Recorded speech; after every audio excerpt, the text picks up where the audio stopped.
नमस्कार N G के B YouTube platform में आपका स्वागत है साथियों।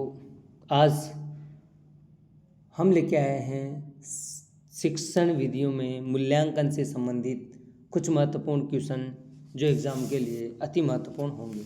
तो साथियों शुरू करते हैं आज के इस शिक्षण विधियों के मॉडल टेस्ट पेपर में। तो शुरू करते हैं आज का टेस्ट। छात्रों का अध्ययन करने का सर्वोत्तम साधन है। छात्रों का अध्ययन करने का सर्वोत्तम साधन है।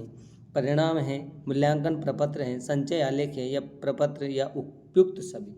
तो आपका आंसर होगा साथियों संचय आलेख प्रपत्र। आपका आंसर है। ठीक है साथियों, अगर चैनल पर नए हैं तो चैनल को सब्सक्राइबर करना, बेल आइकन को अवश्य दबाना, जिससे कि आपके पास शिक्षा मनोविज्ञान और शिक्षण विधियों दोनों के बारी बारी से जो टेस्ट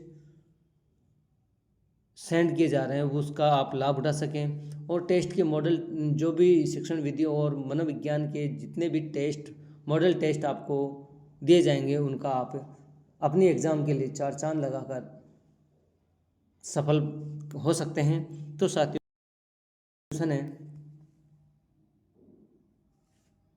मूल्यांकन के संदर्भ में प्रिंट क्यों तैयार करते हैं? मूल्यांकन के संबंध में ब्लूप्रिंट क्यों तैयार करते हैं? मूल्यांकन हेतु, प्रश्न पत्र निर्माण की योजना बनाने हेतु, दिखावे के लिए और परीक्षा के लिए। तो आपका आंसर क्या होगा? आंसर होगा प्रश्न पत्र निर्माण की योजना बनाने के लिए ब्लूप्रिंट तैयार किया जाता है। नेक्स्ट क्वेश्चन, पढ़ाने के बाद पुनरावर्ती प्रश्न किए जाते हैं। पढ़ाने के बाद पुनरावर्ती प्रश्न क्यों किए जाते हैं? ज्ञान प्रदान करने हेतु, विषय वस्तु को समझने हेतु, ज्ञान प्राप्ति के अनुप्रयोग हेतु, इनमें से कोई नहीं। तो आपका आंसर होगा ज्ञान प्राप्ति के अनुप्रयोग। आपने कितना सीखा, उसका प्रयोग कैसे हुआ, तो आपका आंसर होगा स। नेक्स्ट क्वेश्चन, शिक्षण प्रक्रिया में मूल्यांकन आवश्यक है। शिक्षण प्रक्रिया में मूल्यांकन आवश्यक, पाठ्यक्रम के सुधार के लिए, छात्रों की उपलब्धि का स्तर जानने के लिए, शिक्षण कार्य में सुधार के लिए, उपयुक्त सभी कार्यों के लिए। तो आपका आंसर होगा उपयुक्त सभी कार्यों के लिए। तो आपका आंसर होगा द। नेक्स्ट क्वेश्चन, मूल्यांकन की प्रक्रिया विद्यार्थियों को देती हैं। मूल्यांकन की प्रक्रिया जो होती है वो विद्यार्थियों को क्या देती है? श्रेष्ठ कार्य करने की प्रेरणा, सोच समझकर कार्य करने की प्रेरणा, स्वयं कार्य करने की प्रेरणा, उपयुक्त में से कोई नहीं। तो आपका आंसर क्या होगा? आपका आंसर होगा साथियों श्रेष्ठ कार्य करने की प्रेरणा। आपका आंसर अ होगा। नेक्स्ट क्वेश्चन, मूल्यांकन द्वारा पता चलता है। मूल्यांकन के द्वारा किसका पता चलता है? विद्यार्थी के व्यवहार परिवर्तन का, विद्यार्थी की विषय विशेष में स्थिति का, विद्यार्थियों के सामाजिक व आर्थिक विकास का, विद्यार्थियों के सामाजिक स्तर का। तो आपका आंसर क्या होगा? आंसर होगा साथियों विद्यार्थियों के व्यवहार के परिवर्तन का। आपका आंसर है। नेक्स्ट, मूल्यांकन प्रक्रिया में के मुख्य तत्व हैं। मूल्यांकन प्रक्रिया के मुख्य तत्व हैं कौन कौन से? उद्देश्य, अधिगम अनुभव, मूल्यांकन के साधन या फिर उपयुक्त सभी। तो आपका आंसर होगा उपयुक्त सभी। मूल्यांकन प्रक्रिया में उद्देश्य भी होता है, अधिगम अनुभव भी होता है, मूल्यांकन के साधन भी होते हैं। तो आपका आंसर होगा द। नेक्स्ट क्वेश्चन, मूल्यांकन की प्रकृति है। मूल्यांकन की प्रकृति कैसी होती है? गुणात्मक होती है, परिणामात्मक होती है, दोनों होती है या कोई नहीं? तो आपका आंसर क्या होगा? साथियों आपका आंसर होगा दोनों, गुणात्मक और परिणामात्मक। गुणात्मक और परिणात्मक दोनों होती है। तो आपका आंसर होगा सर। क्या होगा? सर। नेक्स्ट क्वेश्चन, मूल्यांकन विधि का चुनाव करते समय अध्यापक को निम्नलिखित बातों का विशेष ध्यान रखना चाहिए। किन बातों का ध्यान रखना चाहिए मूल्यांकन विधि का प्रयोग करते समय? छात्रों की रुचि का, छात्रों के गृह कार्यों का, छात्रों में आत्मविश्वास पैदा करने का, या विधि अथवा साधन भेद होने का। तो साथियों आपका आंसर होगा एक अध्यापक को मूल्यांकन विधि चयन करते समय इन बातों विधि और अध्यापक साधन दोनों का भेद होना जरूरी है, इस बात का ध्यान रखना चाहिए। तो आपका आंसर होगा द। नेक्स्ट क्वेश्चन, मूल्यांकन से संबंधित कथन है। मूल्यांकन से संबंधित कथन है, मूल्यांकन निरंतर चलने वाली प्रक्रिया है, छात्र के व्यवहार में परिवर्तन करने का साधन है, विषय वस्तु के उद्देश्यों से घनिष्ठ संबंध है तथा उपयुक्त सभी। तो आपका आंसर होगा साथियों उपयुक्त सभी। मूल्यांकन से सभी संबंधित हैं। ठीक है, आपका आंसर होगा द। नेक्स्ट क्वेश्चन, परीक्षा में छात्र द्वारा दिए गए उत्तरों को विभिन्न परीक्षकों के द्वारा जांचने पर, यहाँ जांचने हैं, जांचने पर प्राप्तांकों में कोई अंतर नहीं आया, ऐसी परीक्षा कहलाती हैं। साथियों ऐसी परीक्षा क्या कहलाएगी? ऐसी परीक्षा क्या कहलाएगी? वेद, विभेदकारी, विश्वसनीय, व्यापक। तो आपका आंसर होना चाहिए विश्वसनीय। ऐसी परीक्षा क्या कहलाएगी? विश्वसनीय। मूल्यांकन द्वारा होता है, मूल्यांकन द्वारा क्या होता है? मापन होता है, मूल्यांकन निर्धारण होता है, ग्रेडिंग होती है, या फिर ये सभी होता है। तो आपका आंसर होगा साथियों, मूल्यांकन के द्वारा मापन भी किया जाता है, मूल्यांकन मूल्य निर्धारित भी किया जाता है, ग्रेडिंग भी होती है, और आपका आंसर सभी होगा।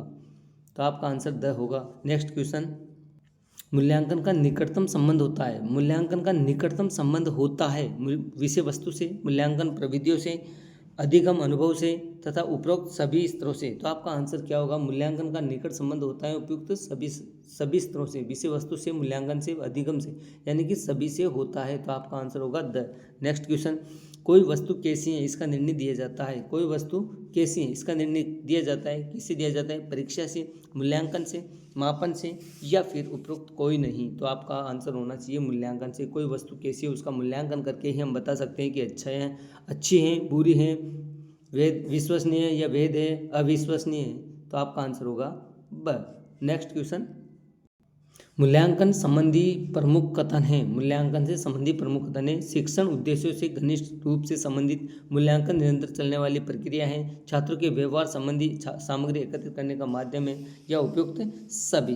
तो आपका आंसर क्या होगा साथियों? आपका आंसर होगा उपयुक्त सभी, क्योंकि मूल्यांकन के माध्यम से उद्देश्यों को घनिष्ठ रूप से संबंधित किया जाता है, निरंतर चलने वाली प्रक्रिया है, छात्रों के व्यवहार की सामग्री को एकत्रित किया जाता है। तो आपका आंसर एक बार फिर द होगा। ठीक है, नेक्स्ट क्वेश्चन, मूल्यांकन, वह मूल्यांकन अच्छा कहलाता है जिसमें, कौन सा मूल्यांकन अच्छा कहलाता है? जिसमें अधिक हो प्रश्न, सत्य असत्य के रूप में हो, या वस्तुनिष्ठ हो, या लघुत्रात्मक हो। क्या होगा आंसर? क्या होगा? वस्तुनिष्ठ। वस्तुनिष्ठ मूल्यांकन सबसे अच्छा होता है साथियों। तो आपका आंसर होगा सर। ठीक है, नेक्स्ट, मूल्यांकन के प्रथम दशक उद्भव काल में वृद्धि मापने का प्रयास किसके द्वारा किया गया? वृद्धि मापने का प्रयास किसके द्वारा किया गया साथियों? तो थांडाई के द्वारा, स्केट्स के द्वारा, राइट्स एंड बिने के द्वारा, या थांडाई के शिष्यों के द्वारा। तो किसके द्वारा किया गया? तो राइट्स और बिने ने बुद्धि के मापन के लिए सबसे पहले परीक्षण किया था। तो आपका आंसर होगा सर। नेक्स्ट क्वेश्चन, मूल्यांकन के तृतीय काल 1917 से 1926 में किन पर बल दिया गया? यानी कि मूल्यांकन का जो तृतीय काल था, तृतीय काल कब था? 1917 से 1926 में किस पर बल दिया गया है? बुद्धि मापने पर, सांख्यिकीय प्रविधियों पर, वैज्ञानिक विधियों पर, या उपरोक्त सभी पे। तो साथियों, मूल्यांकन के तृतीय काल में सांख्यिकीय प्रविधियों पर बल दिया गया है। तो आपका आंसर होगा ब। नेक्स्ट क्वेश्चन, मूल्यांकन हमें बताता है कि बालक ने किस सीमा तक उद्देश्य को प्राप्त किया है। यह किसने कहा है? जेम्स एमली ने, वेस्ले ने, डांडेकर ने, व माइकल्स ने। किसने किया है? माइकल्स ने किया है। तो आपका आंसर क्या होगा? आंसर होगा साथियों, आंसर आपका डांडेकर होगा, डांडेकर सर। क्वेश्चन को एक बार फिर समझना, मूल्यांकन हमें बताता है कि बालक ने किस हद तक या किस सीमा तक उद्देश्य को प्राप्त किया है। तो यह कथन किसका है? डांडेकर का। नेक्स्ट, ब्लूप्रिंट का दूसरा नाम क्या है? मोस्ट इंपॉर्टेंट है, एग्जाम में कई बार पूछा जा चुका है साथियों। ब्लूप्रिंट का दूसरा नाम क्या है? आरेख पत्र, आधार पत्र, स्तरीय माप। साथियों, ब्लूप्रिंट का दूसरा नाम क्या है? क्वेश्चन था ब्लूप्रिंट का दूसरा नाम क्या है, तो इसका क्या है? आधार पत्र। ब्लूप्रिंट का दूसरा नाम है आधार पत्र, यानी कि जेरॉक्स कॉपी कह सकते हैं, या उसका एक मॉडल कह सकते हैं। ब्लूप्रिंट यानी कि हम कच्चा चिट्ठा कह सकते हैं। ठीक है, उसका कच्चा तैयार करते हैं, उसके बाद में ब्लूप्रिंट होता है। तो आपका आंसर होगा ब। तो साथियों, अगर वीडियो अच्छा लगे, मॉडल टेस्ट पेपर जो सोल्व करवा रहा हूँ, अच्छा लगे तो चैनल को सब्सक्राइब करना, बेल आइकन को अवश्य दबाना, और अपने दोस्तों को शेयर करना, जिससे कि वो भी शिक्षक भर्ती में अपने आप को शिक्षक बनाने के लिए लाइन पे खड़े रहें। ठीक है, चैलेंज कर रहा हूँ कि जितने भी मैं क्वेश्चन दूंगा आपको अधिक से अधिक लाभ होगा। ठीक है, तो साथियों, बेल आइकन को अवश्य दबाना, ये मेरा कहना है। लाइक करना नहीं करना ये आपके ऊपर है, लेकिन बेल आइकन को अवश्य दबाना, जिससे कि पहुँच जाए। धन्यवाद। जय हिंद, जय भारत।